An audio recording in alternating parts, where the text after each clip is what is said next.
Assalamualaikum warahmatullahi wabarakatuh. Perkenalkan, nama saya Nur Inayah, NIM 9233490210044. Prodi Pendidikan Bahasa dan Sastra Indonesia, semester 3, Ponto Ujung 1. Dosen pengampu Wahyuni Hasbul, SPD, MPD. Baik, kali ini saya akan membahas konsep dan pengertian psikolinguistik. Yang pertama, sejarah singkat psikolinguistik. Psikolinguistik adalah cabang ilmu yang menggabungkan psikologi dan linguistik untuk mempelajari bagaimana manusia memproses dan memahami bahasa. Sejarah psikolinguistik dimulai pada pertengahan abad ke-20 ketika para peneliti mulai tertarik pada cara kerja otak dalam pemrosesan bahasa.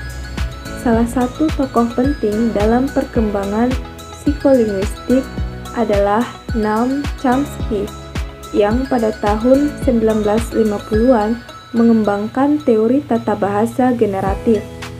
Teori ini menekankan bahwa kemampuan berbahasa manusia adalah bawaan dan terstruktur secara mendalam dalam otak. Pada dekade-dekade berikutnya, psikolinguistik berkembang dengan penelitian lebih lanjut mengenai pengolahan bahasa, pemahaman, dan produksi bahasa, termasuk studi tentang gangguan bahasa.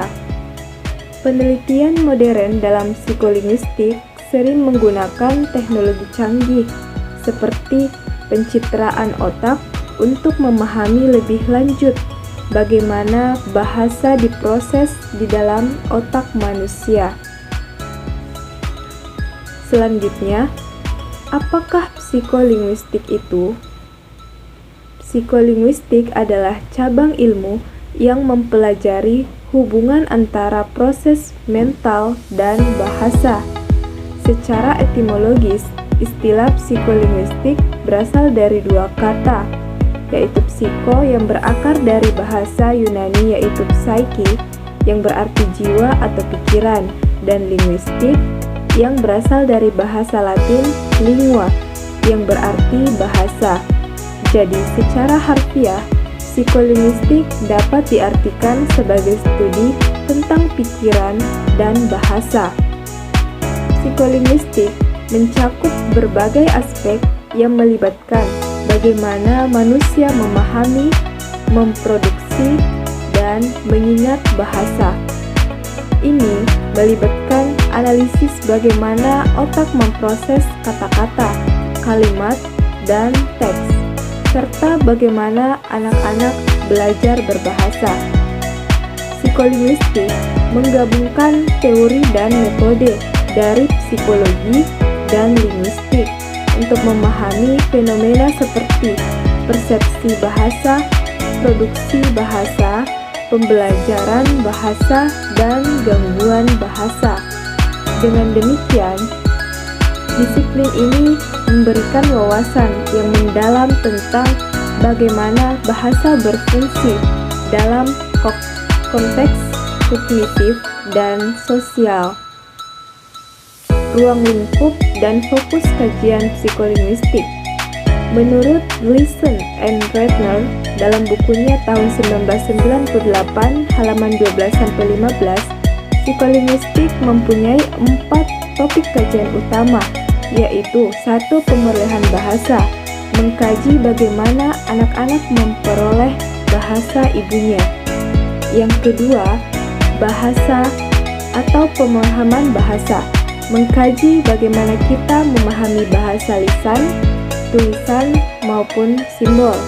Yang ketiga, produksi bahasa, mengkaji bagaimana seseorang menghasilkan bahasa lisan, tulisan, maupun simbol. Yang keempat, pragmatik, mengkaji bagaimana situasi sosial mempengaruhi proses berbahasa.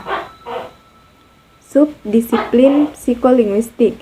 Yang pertama, psikolinguistik teoretis, psikolinguistik perkembangan, psikolinguistik sosial, psikolinguistik pendidikan, psikolinguistik neurologi, psikolinguistik eksperimen, dan psikolinguistik harapan.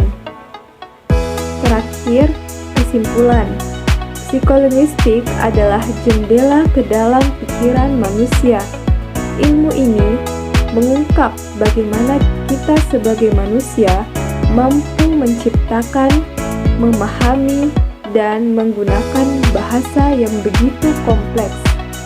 Dari proses bayi belajar mengucapkan kata pertama hingga kita mampu berpidato di depan umum.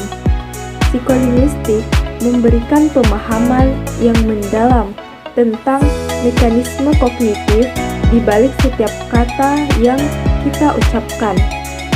Dengan memahami psikolinguistik, kita dapat membuka peluang baru dalam bidang pendidikan, terapi, dan teknologi, serta memberikan kontribusi bagi masyarakat yang lebih luas. Sekian dari saya. Wassalamualaikum warahmatullahi wabarakatuh.